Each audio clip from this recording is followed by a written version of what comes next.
In this video, I'm going to discuss stock as a form of compensation for employees. And I include this video as part of the series on dilutive securities. I have two earlier videos on dilutive securities, and this you can think of it as the third one. Given that when employees are paid in the form of stock, then obviously that has a dilutive effect on earnings per share, right? And you can see that video on earnings per share separately.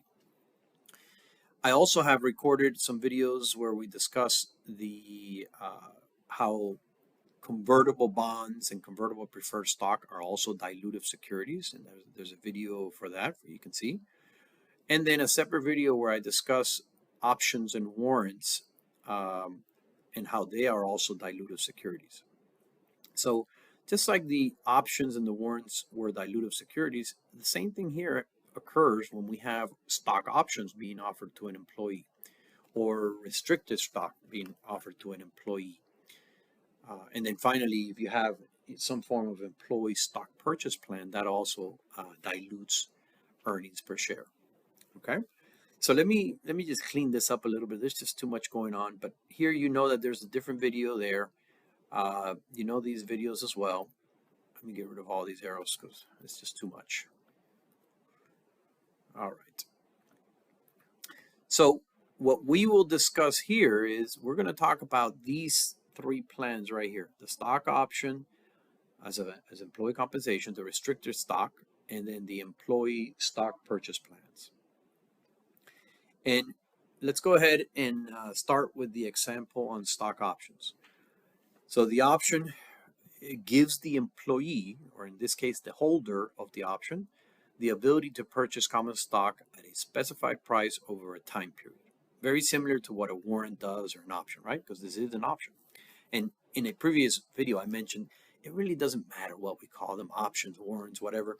All of these financial instruments give us the opportunity or the possibility to convert or to purchase common stock. And that's where the dilution effect occurs, right?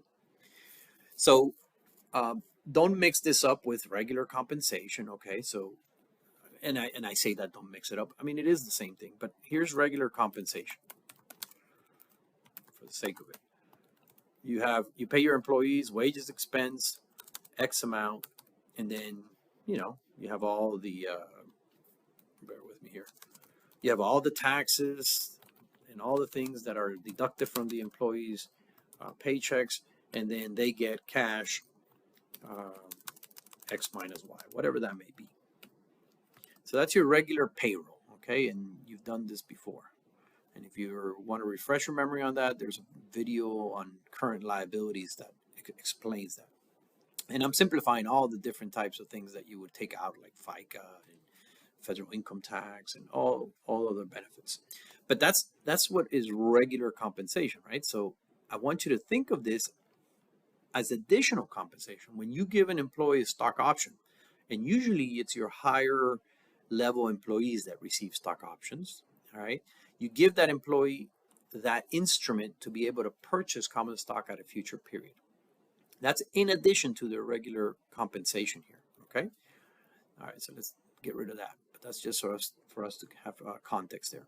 So here's an example. On January 1st of X1, the company grants options to their employees, and the options allow you to purchase 12,000 common stock shares with a 3-year service period. Okay, so what that means is that for the employee to exercise these options, the period of service or the period of vesting, you can think of it, is 3 years. And on that particular date where the options are granted, okay, then we need to come up with a fair market value for those options. So on January 1st, X1, we determine what those options are worth. And here I say that we determine that the fair market value of those options on this date is $180,000. Now, side note over here, how do I come up with this $180,000? All right, well, we have valuation models out there. So here I have a note. The fair market value of the options are estimated as of the grant date or the date of issuance. So that's right here. based on what? On option valuation models. There's like the Black-Scholes, and there's other models out there that take into consideration what interest rates are doing, what the term of the option is, how volatile the stock is at that moment, etc., and a few other things. And based on those models and those inputs we put in those models, it gives us what those options are worth. So in this particular case, on January 1st, X1, that model is telling us that those options are worth $180,000. Now that's important because this is the amount that we're going to use to record compensation over a 3-year service period. Okay? And that's what I say right here. The fair market value of the options on that date are allocated over the service period or the vesting period. So here, let's look at it from the date's perspective. What happens on the date of issuance, the grant date of those options on January 1st? Nothing. We don't do anything except come up with the value of those options. Now, since this is compensation, this is another form of compensation that we're giving our employees over 3 years, then as the periods of vesting occur, as the employees earn those benefits, the stock options, then we expense. So just for illustration purposes here, I say that at the end of the first year, 12/31/X1, 1/3 of the 180 vests. Okay, so that would be $60,000. So I would expense, just like compensation expense, just like wages expense, I would expense that $60,000, and then I would record the equity portion for the option. Now notice, I'm using the fair market value on 1/1/X1. This is the fair market value on 1/1/X1 for all future periods. So you could say that this is being valued at fair market value, but then it would be kind of misleading because the fair market value of those options is different on this particular date, on 12/31. Of any other, the fair market value of those options are going to be different at any other point besides 1/1/X1. So we're using the 180 from that one particular date for future allocation, right? So it's the fair market value, but it's a previously estimated fair market value. All right, so that'll happen 3 years. You'll do this 3 years, and then finally, the employees have earned or have vested fully with those options, right? What happens on the date of exercise? Well, that transaction there is going to be valued at the exercise price. These options give employees the ability to buy the stock at $30 per share. Now, if employees decide to exercise that option, it must mean that the stock is trading at more than $30 per share, right? They're getting a bargain. If you exercise it at 30, it's because it's trading in the market, in the open market, at more than $30. You have a profit. Otherwise, you would not exercise it, right? So for illustration purposes here, I say on January 1st of 14, this is where all options have vested. All options are exercised, and there's a par value of $1 for those stock. Okay, so I tell you here, I value that transaction at the exercise price. So in other words, here's the value of the exchange. 12,000 shares, which is what the options allowed after the 3-year service period, right? And at that point, we are able to exercise it at $30, or the holders are. So the company is going to receive $360,000. We get rid of the option that we've been recognizing over the past few periods. Let me put a color to this. Bear with me here. So we reduce that option, and keep in mind this entry was recorded 3 times, once on 12/31/X1, then on 12/31/X2 and X3. So that it's going to have a balance of 180,000, and that's what I'm removing right here, 180,000. And then the difference, the summation of this, not the difference, but the summation of this is what we're going to credit to common stock and additional paid-in capital. This will be for 12,000 shares at $1 par, as I stated right here. And then the remaining amount is like your plug figure that goes into additional paid-in capital, common stock. Now notice, what occurred here is that by us offering stock as part of compensation, in this case, a stock option, once that option is exercised, there's more shares outstanding, right? And hence earnings per share is diluted. And that's why we include it as part of the dilutive securities discussion. Now, what's the other thing that can happen? Well, those options are not exercised. Maybe they're not in the money. In other words, the stock is trading at less than $30 in the open market. So just think about this. If I have an option that allows me to buy something for 30, but I can buy it in the open market for less than 30, then I'm not going to exercise that. So when the option expires, we will simply reverse out the option amount, which is this, for 180, and then we put it into additional paid-in capital expired option. Now, this is now, again, the equity of the company because we earned something to get this equity, and that was we paid for services or we granted our employees granted services to us, right? And it became our equity because it was not exercised. It's one. I mean, it's not the correct way to analyze it, but it's one way to think about it. All right. So that concludes that part. Well, actually, no. So here's if I exercise, and then here's the other option, it expires, right? What if the employee forfeits? In other words, they quit.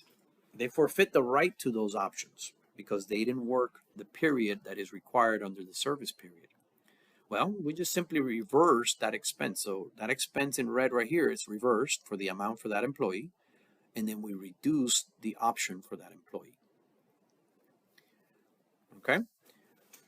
Now, here I have a little note. Don't confuse a forfeit with an expiration, right? A forfeit is somebody fails to earn or vest. So because of that, we don't have that expense. We are not paying that technically. That's if an employee forfeits.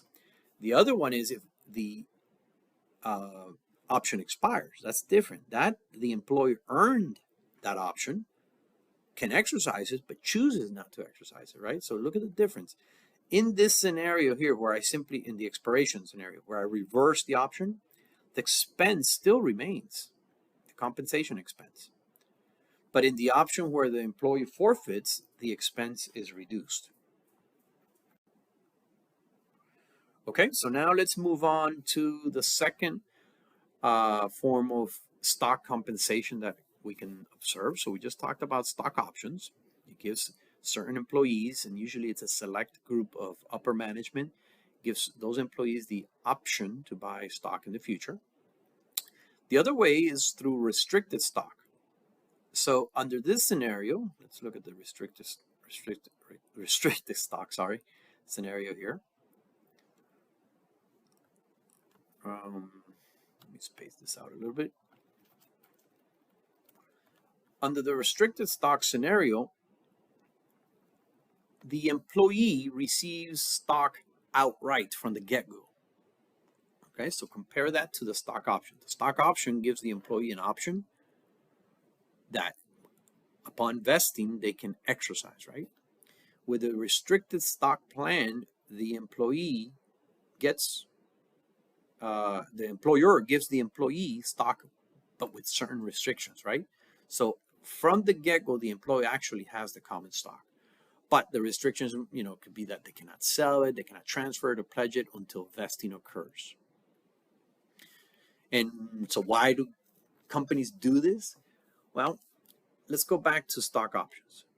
Why do companies issue stock options, right? The idea is that if you allow employees to participate in a form where the stock price is affected, the company overall benefits, right? The stockholders benefit. Same idea here. If you give the employees stock, then it supposedly better aligns the company with employee incentives. Now, the difference between the restricted stock plan, and this is the argument, is that if you actually give the employees the stock right away, then the employee is an owner from the get-go. And hence, they have a higher interest to allow the company to perform in the long term. Whereas if you give a stock option, the employee is not an owner from the get-go. The employee may choose to be an owner later or not if it expires, right? But with the restricted stock plan, or with the restricted stock, that from the get-go you get the stock. Now you can't do much with it until the vesting period occurs, but nevertheless you feel as if you're an owner of the company, right? So let's look how this works. On January 1st, here's an example. January 1st, X1 company grants 2,000 shares of restricted stock with a vesting period after 4 years of service. Okay, so the fair market value of the restricted stock on January 1st, on that date where it's issued, is $12 per share. And that's like the fair market value of the stock itself, most likely. All right, so here's the date of issuance, the grant date, January 1st. How do we know what it's worth? Well, it's $12 per share. So at that moment, look at that, we issue the actual stock. Unlike stock options, where on the issuance date, there's nothing given, right? And then as the periods pass and the employee earns it, then it's an expense, and then they get additional paid, we record additional paid in capital for that option. But here with the restricted stock, from the get-go, we're issuing that stock to the employee. So if we're issuing 2,000 shares of $1 par stock, and I didn't mention that here, but maybe I should. Let me just write it down so we have that in there. Then common stock gets credited for 2,000 times 1. And then the amount that is involved, the value of this transaction is the fair market value of the stock, of the restricted stock, right? And I want to add that too.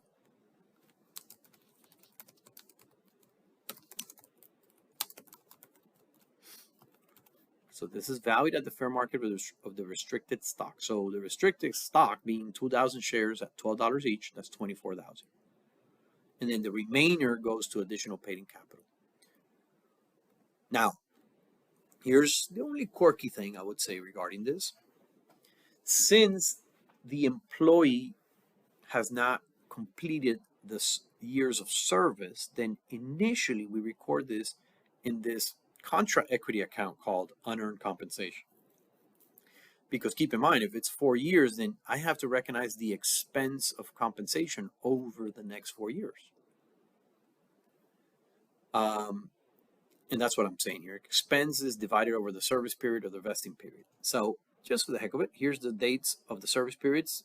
By the way, I'm doing this yearly, but it could be monthly, it could be quarterly, however it is that the contract states. That's how often you do this. But at the end of year 1, X1, we issued it on 1/1/X1. So on 12/31/X1, that's 1 whole year out of the 4. We get to, or we recognize expense of 1/4 of this. So that would be expense of 6,000, and we reduce that unearned compensation for 6,000. Now, this is being valued at the fair market value from 1/1/X1. Okay, so the original transaction is at fair market value. These are just an allocation of that original fair market value, right? Because the stock itself could be a different value on these dates, but that's not what we're going to use. We're going to use the fair market value on January 1st, X1. So this will happen 4 times over time as the vesting period occurs. And then finally, that stock is fully vested to the employee, and we will have recognized the full 24,000 expense of wages over the 4 periods. Now, I have a little note here. There is no date of exercise or date of expiration like we did with stock options, right? We had a date of exercise or it expires, right? That is not the case. Oops, that was too much. That's not the case under a restricted stock issuance, because from the get-go, you're issuing that stock. It's being not exercised, but you have it. So it's not like you're going to exercise. You already have that stock. So you will not have an exercise or an expiration occur here by the employee. What could happen, though, is the employee could forfeit any of that those amounts, right? If they quit or they don't earn or vest that, right? So what you would do is for that amount that the employee forfeits, you would, let's start with the easy part, you would simply reverse out the common stock amount that corresponds. That's what this is, common stock and additional paid in capital. And then here's where you got to be careful. Any amounts that you have expensed for that particular employee, you're going to have to reverse. And then the remaining amount is whatever still has not been, I don't want to use this term, but amortized, right? Because when you first set this up, little by little, you amortize it to expense, right? It's a weird thing to amortize a contra equity account, but nevertheless, that's what you're doing. You're basically transferring part of that equity account into another equity account. So you simply reverse out whatever has been expensed for that employee and then the remainder of amount that has not been expensed. And that's how you would reverse that out. Okay? And then finally, here's another one that is going to now sound very familiar. Here's an employee stock purchase plan. And what is this? This allows employees to purchase common stock at an exercise price for a short period of time. Well, this sounds, just like a stock option plan, right? It gives the employee or the holder the option to purchase common stock at a specified price over a period of time. Same thing. Now, here's the big difference. Normally, stock option plans are offered to higher level employees, whereas the stock purchase plan, the employee stock purchase plan, this is usually open to everybody, all employees in the company. So it's not so formal as the actual stock options being offered to higher level executives. So here's the way it works. This, by default, and this is where you got to be careful, by default, this is compensatory in nature. In other words, it's just wages expense. But, and this is the exception, but here's the interesting thing. The exception is what companies usually use. When they set up a stock purchase plan, they set it up in a way where it meets the exception so that they don't have to recognize wages expense. So how does that occur? If this purchase plan is offered to basically all full-time employees, that's one requirement. If the discount, in other words, the difference between the market price of that stock and the exercise price is small, less than 5%, then that's the second criteria that it would have to meet in order to not have to record wages expense.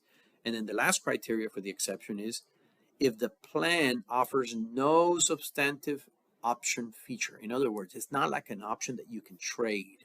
It's just something that is offered to all employees that if they want to buy the stock of the company, they can. So the option itself has no value on its own. Compare that to the stock option. The stock option itself has a value, okay? It's like a detachable instrument, whereas this, it's not necessarily a detachable instrument. So what am I saying here? If that stock purchase plan meets these three criteria here, then it does not have to be recorded as wages, as a compensation expense like we did with stock options. And a lot of times when companies form these things, they set it up in a way where it does not have to end up as compensation expense, right? Whereas stock options, those are clearly from the get-go, as the vesting period passes, those are compensation expense. Okay, so just to do a quick summary here, in this video, we're looking at the different forms that companies use to pay employees with equity, with stock, right? And they include issuing stock options, which give the ability to buy the stock later on if you exercise. They include restricted stock, okay, which is the issuance of stock directly to employees, but with some restrictions, right? The restrictions are that you cannot sell it or transfer it or pledge it until vesting occurs, and that's what we illustrated here. And then finally, the regular employee stock purchase plans, which is nothing more than an option, right? Stock option, but offered to all employees. And because it's offered to all employees, it's got a small discount and the option has no value on its own, really. Then because of that, we don't have to treat it as compensation expense. Okay?